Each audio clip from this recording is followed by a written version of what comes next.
Welcome to Nasdaq TradeTalks. I'm your host, Jill Malandrino, Global Markets Reporter at Nasdaq. We're coming to you live from CES in Las Vegas, Nevada, and joining me for this segment, we have Felix Stellmaszek. He's the Global Lead of the Automotive Mobility Practice at BCG, and we're here to discuss the role of AI and Gen AI in the automotive industry. It is great to have you with us, Felix. Welcome to TradeTalks. Thanks for having me. And this is one of the key trends this year, automotive industry, auto tech, and the role that AI is playing in it. It seems to have just really come along over the past 12 months for sure. Yeah. I mean, if you look around here in our hall, it used to be the EV hall, and you would look at some cool cars, but now we're seeing AI and electronification of multiple industries here.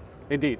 And I would say it's a very timely and a very, very critical question, because just this morning, hot off the presses, we released our first report on how to unlock real-world impact via AI. And we just concluded a couple of hours ago our panel focused on generative AI in the driver's seat. Is it a hype, or is there real innovation there? And let me actually give you two numbers that may surprise you, Jill. Based on research that we conducted at the end of last year, 2024, about a fifth, 18% to be more precise, of the automotive players that we surveyed said that they saw real impact from AI and Gen AI in terms of revenue and cost. 2/3, 69% said not so much. Zero to very little impact on the cost and the revenue side.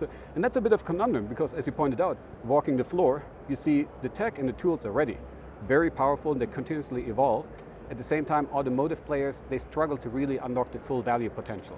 Yeah, and that's a great point that you bring up, because another theme that we've been discussing is what's the ROI in all of these AI products, either internally or externally, that companies are looking to get to market. So how do you balance that when you think about cost and operational excellence, and allocating your resources to either growth areas of the company or focusing on this type of R&D?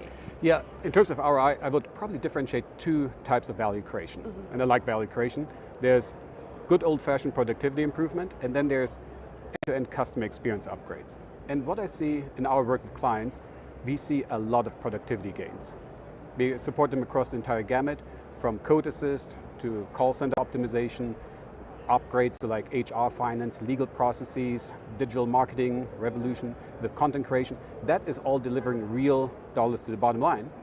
In terms of the end-to-end customer experience, I see a lot more experimentation, a lot more one-offs.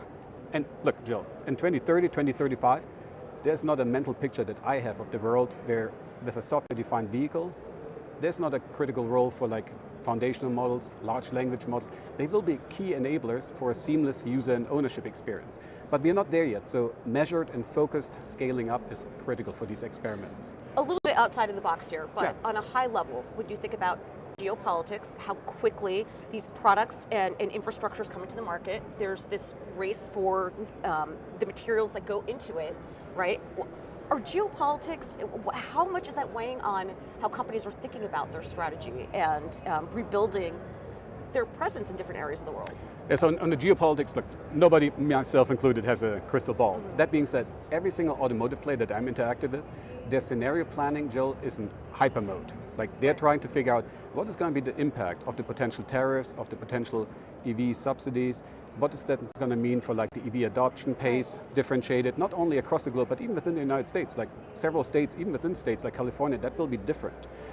My advice ultimately to them is, quote unquote, to be smart. In my personal alphabet soup, SMART stands for S, speed. Don't just plan for scenarios, be able to execute them once they actually getting triggered. M stands for a little bit of a tech term, multi-geared, because the future will be differentiated and de-averaged.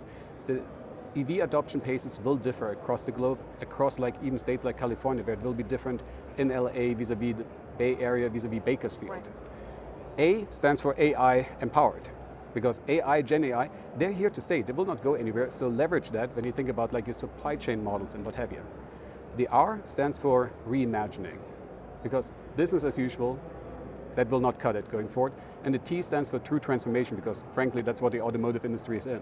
Yeah, well, I'm thinking about the R from this perspective, the regulatory perspective. We need that framework as it relates to AI and data and all these emerging technologies that are going into this transformation of the automotive industry. Absolutely. And in terms of like not only the regulatory aspects, but what we also highlighted in the report, in terms of like also creating like real value and impact. Right. What I've seen, and also walking the hallway today, there's a lot of focus again on the tech itself, and that's great. However, if you just focus on the tech, that will not really enable you, Jill, to unlock the full value. For that, you will want to go beyond the tech, because otherwise you're just going to become an illusionist or a theorist. We kind of depicted that in a staircase to AI, Gen AI success, in the sense that you will want to go beyond the tech and focus on 3 elements. Right. Execution to P&L, so link it really to like the profit and loss. What is measurable, who's accountable, what are the KPIs, track it. Number 2, people adoption. You need to take people along on the change management curve, otherwise you will lose them. And then the third one is around process rewiring, so that you don't go back to the old way of doing business.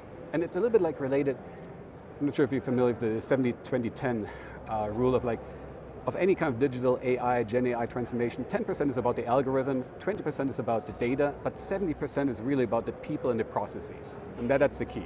It's interesting, we had an automotive company on earlier today, and one of the questions I asked is, in addition to the engineers, when you're thinking about the evolution of the automotive industry, are you talking to mechanics on the front lines, or you know, how they're able to engage and involve with all of this technology that's part of their, I mean, they're basically, you know, data analysts and diagnostic specialists 100%. these days. Yeah, and I think that leadership needs to come from the very top. Like if the executive levels are not already like AI and Gen AI enabled, then why would you expect the frontline worker to adopt that first? So that really needs to go through the entire organization, and then honestly, executives need to lead with the change. Yeah, especially when you're talking about voltage. Yes. with electronification in this space. All right, Felix, appreciate the insight. Thanks for joining us on Trade Talks. My and pleasure. Thanks for joining me from CES. I'm Jill Malandrino.